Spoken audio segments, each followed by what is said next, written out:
In the journey of life, we often seek guides, looking outside ourselves for direction. But what if the most profound guidance lies within?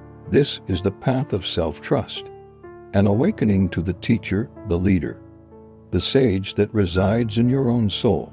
Let's explore this awakening through the timeless wisdom of African spirituality.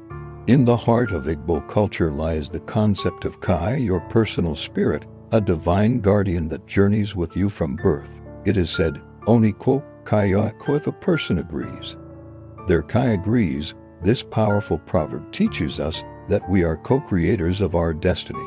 Trusting yourself is trusting your Kai. It is listening to that inner voice, your spiritual GPS, that corrects you, protects you, and guides you toward your rightful path.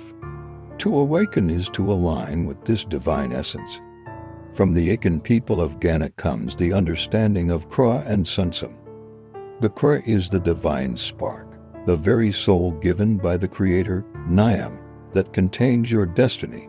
The Sunsum is your unique spirit, your personality shaped by your experiences. To become your own guide is to understand that your life force, your Kra, is pure and all-knowing.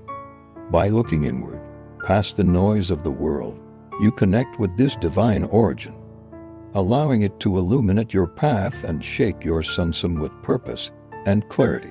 In the ancient lands of Kemet, the principles of Mat, truth, balance, and cosmic order provided the ultimate guide to life. The Kemetic path teaches that the divine is not just in the heavens, but within you. Within everything, awakening is the process of cultivating a deep, personal relationship with the divine forces, the Neteru, and aligning your life with Mat. It is a journey of looking into the mirror of your soul and seeing the reflection of the cosmos. By living in truth and harmony, you become a vessel for divine wisdom, your own trusted guide. From the Igbo, Dayan, to the sages of Kemet, the message echoes through the ages. The ultimate guide is within. Awakening is not about becoming someone new, but about remembering the divine wisdom you have always carried. It is the journey of self-trust. If this exploration resonated with you, please like, comment with your thoughts, and subscribe for more journeys into ancient wisdom.